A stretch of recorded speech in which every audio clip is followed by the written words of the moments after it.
Today we're going to spend some time learning how to strip a floor properly. The first thing you want to do is sweep the floor and then use a scraper to pick up any stickers, gum that might be stuck on it. The next thing you want to do is get all the materials you need to do the job. We have a Wet-Dry Vac, a couple buckets, one for your stripper, one for your rinse water. And we have our single disc floor machine with the black pad.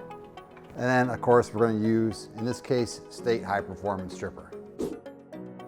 Using a stripper, you want to mix a ratio of stripper 1 to 5 with hot water. So we have our water in here, everybody. We're just pouring our gallon of stripper. You want to mix the right amount of stripper for the size of the job. You want to get your mop good and saturated. Put the stripper on heavy. I like to start in the corner of a room and work my way out. Again, put the stripper on nice and heavy so it doesn't dry on us as we're stripping the floor. Only work in an area big enough for you to handle. If you're working with multiple people, larger areas can be done. So before you start to use the scrubber to start stripping the floor, come over and start your next section and get that saturated so it can sit for 10 minutes while you're working in this area over here. So we're going to use our standard 175 RPM floor scrubber. And here we have our dry pad, and that just twists down to the bottom of this unit. Now you want to use a slow speed scrubber so it doesn't sling the stripper all over. If you're using the high speed, you have a tendency to throw the stripper all around. And then we'll just put our black pad on the bottom here and just give it a little bit of a push so it stays on. And then we can bring the... So a standard 175 RPM machine swings from left to right, kind of has a mind of its own, so you gotta learn how to control one. If you're a novice to this, you don't want to try starting on a floor like this. You want to get some help on how to actually move this machine.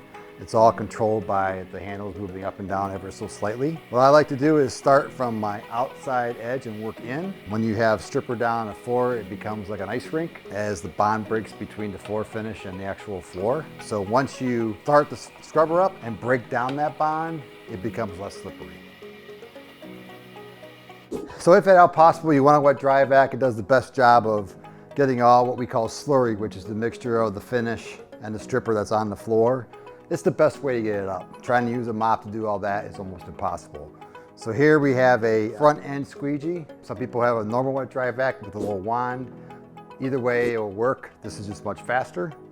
So we just want to turn this on and pick up all the slurry.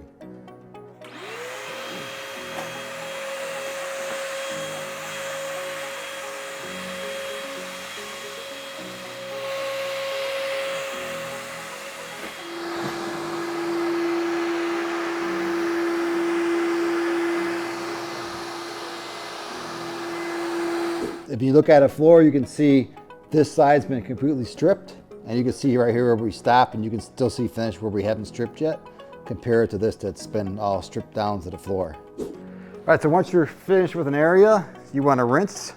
Here we have just cold water as a rinse. You can wring it out and just mop down the area to rinse it. You want to make sure you get any old floor stripper slurry off the floor before you actually go ahead and start putting finish down. And what you're typically going to do is strip the whole room down before you start putting any finish down. I like to rinse twice just to make sure I got everything off the floor. You can also use your mop to get up along the baseboard to get any stripper that might have splashed up on there. After you do a few sections of the floor, you're going to dump your rinse bucket, fill it back up with clean rinse water. So you're always using clean rinse water to actually take the slurry off the floor and make sure that it's nice and clean and ready for floor finishing. So now we're ready to put down our floor finish. Now in the past, a lot of you are used to using a string mop to put down finish, but with today's finishes and what's required as a leveling agent, does not work really well with a string mop. So we're gonna recommend that you always use a flat mop. In this case, we have a flat finishing mop, a microfiber mop for putting down finish. So what we're gonna do is get this mop saturated, and here we have our Diamond 22 floor finish. So we're gonna pour some on the floor, and then we wanna get this mop head very saturated with this finish. And then once we have it saturated, we can literally just take the mop and go back and forth. Now you're gonna notice the first coat I do is gonna be away from the wall. And we do that so we don't get a horrible buildup along the wall from finish. And let's be honest, nobody walks close to the wall. So we don't need 5 coats of floor finish in that area. Now when your mop starts to get a little dry, You just want to add a little more floor finish to the floor and soak that up and just continue on, again, keeping away from the floor and the baseboards. Now you're going to do this, you're going to let this first coat dry for a minimum of 45 minutes, and then you're going to come back and put additional coats on. The more coats, the better gloss you're going to get. We recommend 5 coats. And that's all there is to putting down floor finish.